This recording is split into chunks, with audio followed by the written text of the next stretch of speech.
Bienvenidos un día más al Mañanero de hoy. Quiero hablaros de las dos bitcoins que conviven y quiero hablaros también de cuánto pesa el oro, al menos cuánto pesa en el mercado de Bitcoin. Quiero avanzar hacia lo que está pasando con Japón y el impacto que esto tendrá en las economías de Occidente, las que están al otro lado de Oriente. Hablaremos también de las monedas estables, una gran inversión, de acuerdo a un chaval. Y finalmente acabaremos con el lujo, quien está acabando consigo mismo. Bien, empecemos con las dos bitcoins. Los periódicos financieros de hoy, Financial Times y otros, abren con la noticia de el fin, la conclusión del juicio a Sam Bankman-Fried, nuestro pelocho favorito y jefe de lo que hasta hace unos meses era FTX, esa bolsa que implosionó, como sabéis, llevándose los ahorros de muchas personas que no tenían su Bitcoin en una Bitbox. Bien, tras un mes de juicio, en 5 horas, estaba condenado por el jurado. Tiempo récord realmente en estos casos de collar blanco, que se dice, de cuello blanco, y es que básicamente en 5 horas el jurado tuvo tiempo de leer un poco lo que les habían dado y ya está, y enseguida llegaron a la conclusión de que efectivamente el pelocho era culpable y se le condenó por 7 cargos, incluyendo fraude y conspiración para el lavado de dinero. El máximo tiempo en prisión al que se enfrenta nuestro pelocho es de 110 años, aunque se espera que sea menos, pues otras condenas similares a participantes en este esquema han sido menores del máximo. Hace 10 años, Ross Ulbricht, creador de la página web Silk Road, también fue condenado por 7 cargos, incluyendo también conspiración para el lavado de dinero. Su condena no fue de hasta 110 años, fue concretamente de 2 cadenas perpetuas y, por si acaso sobreviviese a 2 vidas, 40 años. Y es que hay 2 bitcoins. Michael Saylor hacía ayer unas declaraciones en la prensa, en la televisión, en las que argumentaba que el sistema financiero tradicional, con sus bancos, sus custodios, sus prime brokers y demás, era necesario para que Bitcoin siguiese avanzando, para que Bitcoin siguiese creciendo y avanzase a la próxima fase de expansión. Ante estas declaraciones, muchos bitcoiners se quejaron. Muchos bitcoiners opinan lo contrario, no opinan que el banco y el sistema tradicional no tiene nada que ver con Bitcoin y es más que podría ser dañino. Es más, estos últimos días veo lamentos en Twitter de bitcoiners que llevan mucho tiempo en Bitcoin clamando que los ETFs o que el avance de los ETFs de Bitcoin es realmente una trampa. Como cuando el Madrid se deja meter un gol en Champions. Bien, pues una trampa. Y es que cual héroe de Marvel, Bitcoin es 2 personas. Es, por una parte, el héroe enmascarado, que ayuda en la sombra, que ayuda a personas que necesitan un buen dinero, que ayuda a personas que quieren huir de la expropiación estatal. Y también es un alter ego, su alter ego, la persona formalita, que se lleva bien con todos y que participa en el sistema financiero y bancario tradicional. Creo que ambos tienen su papel. Ambos personajes dentro de Bitcoin tienen su papel. Claro, el enmascarado, como en las películas, tiende a sufrir más, está más cerca de la muerte, porque opera en zonas menos conocidas, opera en la sombra, opera en aquello que es menos entendido. Y es por esto, por lo que alguien como Ross Ulbricht, trabajando, usando Bitcoin, usando cripto, pero haciendo algo poco conocido, se enfrenta a 2 cadenas perpetuas, mientras que otra persona operando con lo mismo, digamos, pero dentro de lo que se entiende como el sistema financiero tradicional, pues se enfrenta, sí, a una condena importante, pero no tan grave como la que sufrió Ross Ulbricht. Y es que creo que tendremos que convivir con estas 2 bitcoins. Y si has visto alguna peli de Marvel, las de Spider-Man principalmente, verás que la convivencia entre el héroe enmascarado y su alter ego nunca es sencilla.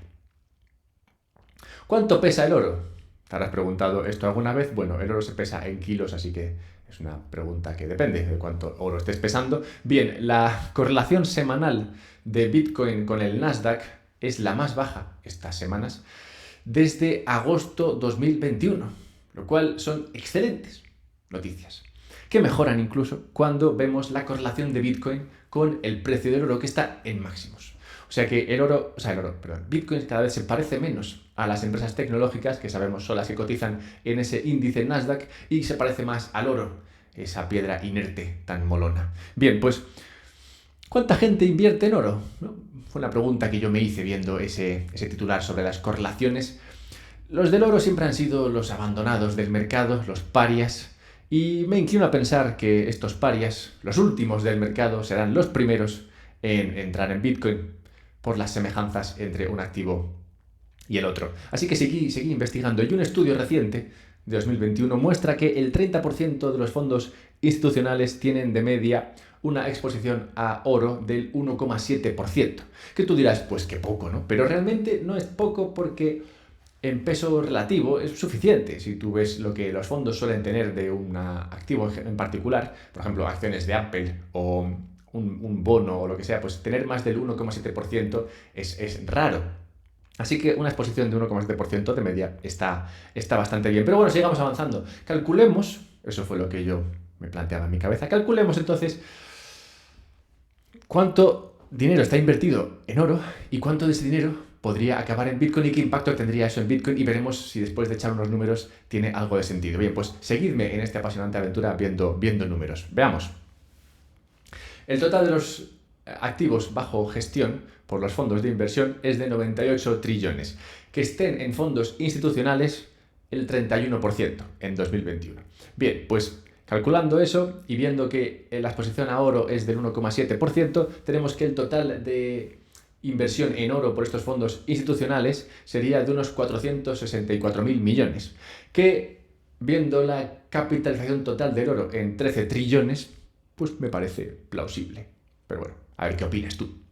Bien, si de esos 464.000 millones, y espero no haberte perdido, el 10% se va a Bitcoin, es decir, si toda esa gente que tiene invertido todo eso en Bitcoin, en oro, dice, oye, esto de Bitcoin se da un aire, ¿por qué no meto un 10% de esto que tengo en oro en Bitcoin? Porque parece que son similares pero distintos. Bueno, pues estos serían 46.000 millones.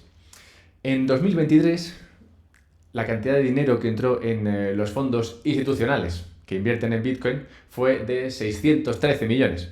Te puedes imaginar, 46.000 millones contra 613 es un número bastante importante. Hay otra manera de ver cuál podría ser el impacto, y es el total del volumen que se tradea en Bitcoin en un año, al menos en este año, lleva, bueno, una cantidad enorme. 46.000 millones sobre esa cantidad enorme sería el 0,08%, lo cual es bastante notable. Bien, sea como fuere, si aquellos que están invertidos en oro decidiesen meter algo de ese oro, un 10%, en Bitcoin, sería una inversión notable. Vayamos a Japón, donde invierten en otras cosas. En Japón, concretamente, invierten mucho en ahorrar. Y ahorran muchas veces en aquellos bonos que les dan seguridad. Y bonos que le dan seguridad normalmente han sido bonos americanos. Bien, veremos que eso igual deja de ser así. Y es que Japón empieza a poner fin a su política de represión fiscal. Tras 7 años... Hoy va todo de 7, pues tras 7 años están empezando a dejar que los tipos de interés de su deuda crezcan. ¿Y por qué es esto el fin de la represión fiscal o la represión financiera de Japón? Bueno, pues porque durante mucho tiempo, estos 7 años, Japón se ha dedicado a lo que es el control de la curva de tipos, que es básicamente, viene a decir que vendieron un montón de bonos, no sabían qué hacer con tanta deuda y dijeron, vale, es imposible que mantengamos toda esta deuda si encima tenemos que pagar intereses, así que lo que vamos a hacer es el control de la curva de tipos, que es evitar por todos los medios, es decir, comprando bonos con dinero recién imprimido, que los tipos de interés de los bonos suban. Así los tipos de interés de la deuda japonesa han estado muy bajos, entre el 0,25 y el 0,5%, casi nada. Esta estrategia de control de la curva de tipos ha mantenido a la economía japonesa en un estado de hibernación, es decir, no ha pasado nada ahí, ¿vale? Nada bueno, nada malo, ha estado estancado, sin quebrar, sin avanzar, pero, bueno, sobre todo sin quebrar, ¿no? Lo cual, bueno, pues podría ser un escenario atractivo para muchos, pero ahora están empezando a salir de ese control de la curva de tipos, porque están viendo que empieza a romperse en el momento en el que empieza a haber un interés interesante en otros bonos. en este caso el americano, que está pagando a los 10 años un 5%. Claro, un 5% que paga la deuda americana frente al 0, y pico por ciento que pagaba la deuda japonesa era totalmente insostenible, así que han empezado a tener que abrir la mano y dejar que el tipo de interés del bono japonés suba. Veremos qué impacto tiene esto cuando tienes deuda sobre PIB del 240%. Que siempre hablamos del impacto en la subida de intereses para los países que tienen mucha deuda, pues en el caso de Japón esto podría ser brutal. Y es que nunca se ha visto un país que implementase el control de la curva de tipos, así que tampoco se ha visto un país que saliese de ese control de la curva de tipos. Así que veremos qué pasa. Lo que vamos a ver en el corto plazo es una lucha entre Japón y Estados Unidos. Japón va a querer que la gente compre sus bonos, Estados Unidos va a querer que la gente compre los suyos, y veremos a ver qué pasa. La verdad es que yo no entiendo a la gente que no le gusta el anarcocapitalismo. Esto es anarcocapitalismo. Si lo pensáis, no hay nadie por encima del gobierno japonés y el gobierno americano. No hay otro gobierno superior que manda sobre ellos y les dice lo que tienen que hacer. No, esto es el mercado libremente operando, dos actores operando en el mercado sin que haya una regla, una ley más allá del mercado que los rija. Lo digo por si no te gustaba esto, pues que sepas que sí que te gusta, solo que no lo entiendes. Y si quieres que otra persona también lo entienda, pues déjame decirte durante 30 segundos, luego seguimos con invertir en monedas estables, cosa que no parece muy lógica, pues déjame que te diga durante 30 segundos las ventajas de compartir esto. Pues las ventajas de compartir esto es que de primeras igual te miran un poco raro cuando compartes algo que se llama un podcast sobre Bitcoin. Dejarán de mirarte raro en algún momento, o sea que, bueno, igual es un buen momento para empezar a hacerlo. Pero sobre todo, dejarán de mirarte raro cuando vean que realmente aquí se tratan cosas interesantes, noticias del día a día, solo que con un prisma bitcoinero anaranjado, que me parece que le da un toque interesante, pero no deja de ser informativo. Bien, pues compártelo porque realmente ayuda, y si quieres ayudarte a ti mismo, pues también puedes hacer algo como comprarte una Bitbox para guardar ese Bitcoin que tienes atesorado, y puedes comprar más Bitcoin todavía usando Relay. Encontrarás enlaces a ambos servicios /productos en la descripción del podcast. Y vayamos a la inversión en monedas estables. Will Clemente pasó de cajero de Mercadona, equivalente, no me acuerdo cómo se llamaba el supermercado en el cual trabajaba Will Clemente, pero bueno, era un supermercado, una gran plataforma de estas, superficie de ventas. Bueno, total, que Will Clemente pasó de cajero de Mercadona a analista de mercados en escasos 3 años. Me encanta el capitalismo para avanzar y reducir la desigualdad, aunque aún tiene que aprender mucho Will Clemente y la sociedad americana a la hora de implementar la meritocracia. Pues aquí en España lo que hacemos es conseguir que personas pasen de ser cajeros en Mercadona a ser ministros, así que aún le queda mucho para avanzar a Estados Unidos, pero bueno. Will Clemente, analista de mercados, predice que las stablecoins crecerán más que Bitcoin en el próximo ciclo. Que francamente tampoco hace falta ser un genio para predecir esto o para pensar que esto va a pasar, teniendo en cuenta que en 3 años la cantidad de monedas estables que existen ha pasado de 5.000 millones a 115.000 millones. O sea que tampoco es raro que algo como esto pasase, pero la lectura que hay que hacer de este incremento en el peso y la cantidad de monedas estables, que sabéis son pues Tether, USDC y demás, es que Bitcoin, bueno, se beneficiará o no de esto, pero en cualquier caso no será negativo para Bitcoin el que haya más monedas estables. Realmente lo que va a pasar con esto, y comento que no va a ser negativo porque hay mucha gente que está leyendo estas declaraciones de Will Clemente y pensando que esto implica que Bitcoin va a verse en un mercado bajista forever. No, o sea, realmente lo que implica esto es que va a haber más monedas estables, simplemente porque la gente prefiere operar con dólares sobre la blockchain que con dólares sobre el sistema financiero tradicional. Y bueno, si quieres aprovecharte de esta tendencia, pues siempre podrías hacerlo invirtiendo en empresas que emitan esas monedas estables o participando en empresas que lo hagan, como Tether. Pero bueno, el caso es que lo que comenta Will Clemente aquí no me parece abiertamente negativo para nadie. Si es que hay que aprender a leer las cosas. Y es que, para terminar hoy tenemos que hablar del lujo.